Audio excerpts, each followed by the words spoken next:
Halo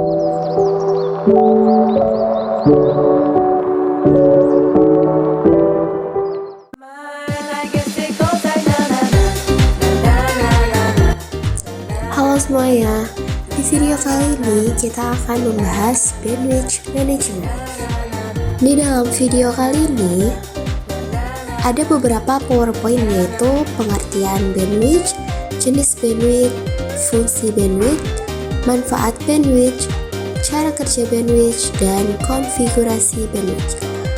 Oke, kita lanjut ke pembahasan pertama.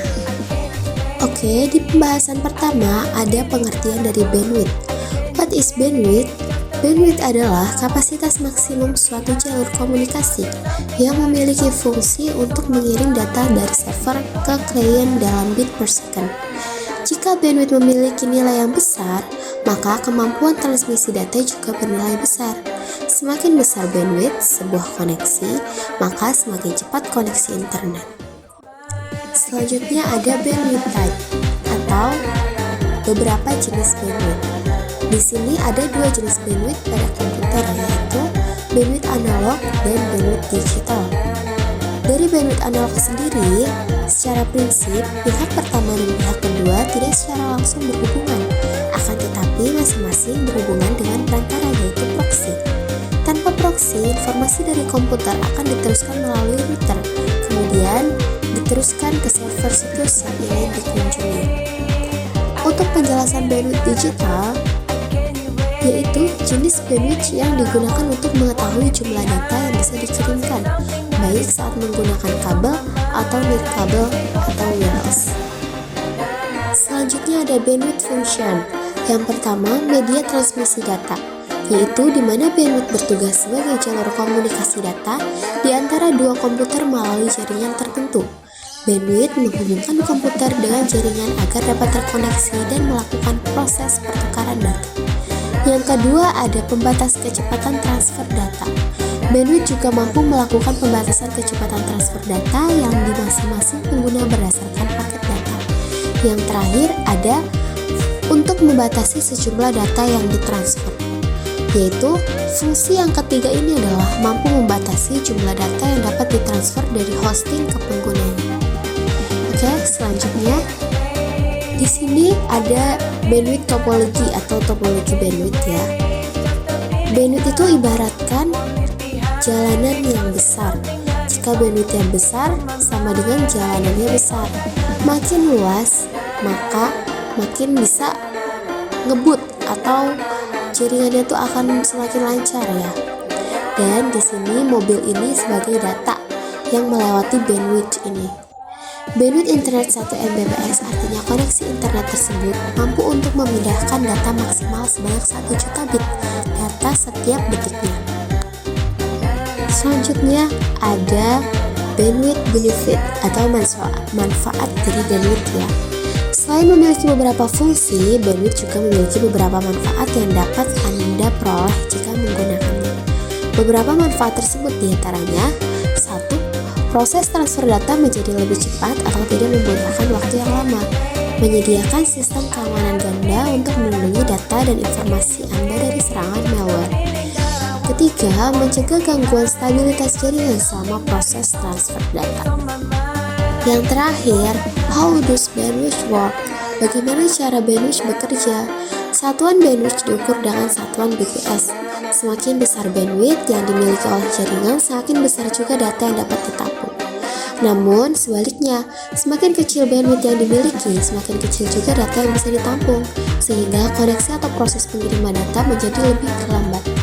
Contoh di bawah ini adalah jalan raya ini sebagai bandwidth dan mobil-mobil ini sebagai data. Di sini terlihat bandwidth yang kecil ya, tapi menampung data yang banyak. Maka di sini mobil-mobil ini akan terhambat perjalanannya, atau data-data ini akan terhambat atau prosesnya lama jika bandwidthnya kecil. Oke, dilanjut untuk yang terakhir, how to configure bandwidth, atau bagaimana sih cara mengkonfigurasi bandwidth. Nah, di video kali ini saya akan memberitahu kalian bagaimana cara mengkonfigurasi boot. Oke, di tampilan ini kita harus mereset mikrotik yang lama dengan cara sistem, lalu reset configuration, lalu checklist di no default, reset konfigurasi, oke. Lalu kita tunggu sampai ke setelan awal ya. Oke, di sini kita bisa lanjut untuk mengecek internet dulu ya, atau Ethernet dulu. Di sini kita disable dulu. Setelah itu kita enable lagi. Oke, jika sudah, kita bisa kembali ke aplikasi Winbox ya. Di sini kita refresh sampai menemukan mikrotik yang baru. Jika sudah ketemu, kita connect. Lalu, jangan lupa kita membuat identitas di mikrotik kita dengan cara klik sistem, lalu identitas, lalu di sini kita kasih sesuai mau kita saja ya. Setelah itu di apply, lalu oke. Kita lanjut setting IP kita. Pertama kita masuk ke DHCP client.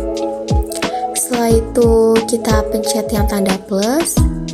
Di interface ini kita mengisi dengan Ether 1, lalu langsung apply dan oke saja.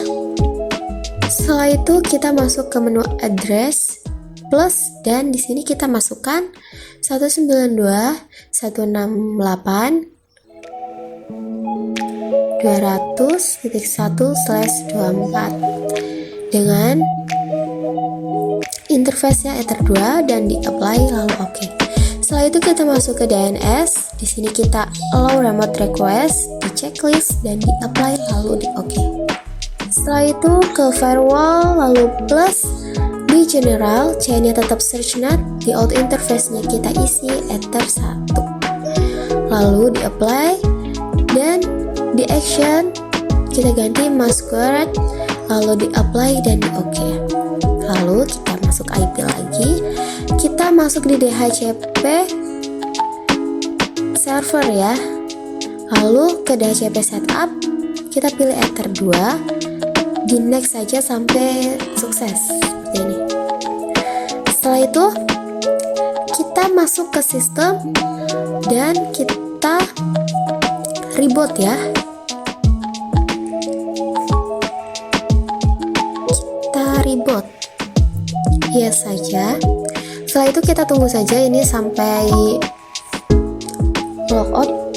Ini kita refresh ya, sampai menemukan mikrotik kita yang tadi yang sudah kita namakan.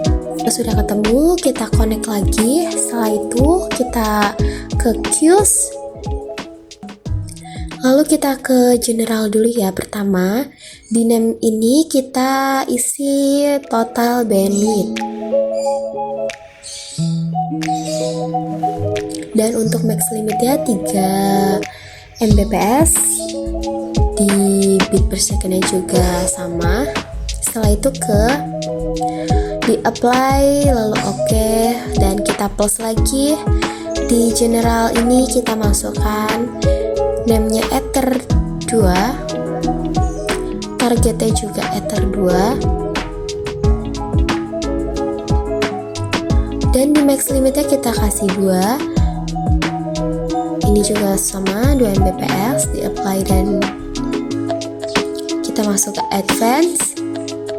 Di advance ini limit add-nya sama ya, 2 juga dua-duanya, dan di parent-nya ini kita kasih total bandwidth. Setelah langkah-langkahnya sudah selesai sampai advance tadi, kita lanjut ke Chrome ya. Kita buka Chrome. Kalau sudah ke Chrome, kita search speed test dan kita tes untuk kecepatannya. Oke, ini kita lihat ya grafiknya.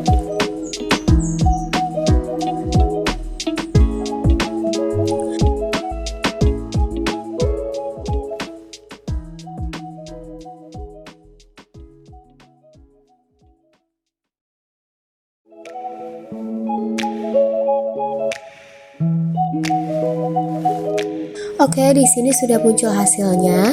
Jika kalian berhasil untuk memunculkan hasil dari speed test di sini, berarti konfigurasi bandwidth kalian yang tadi itu berhasil ya. Oke, thank you for watching. Sampai jumpa di video-video tugas saya berikutnya. Bye.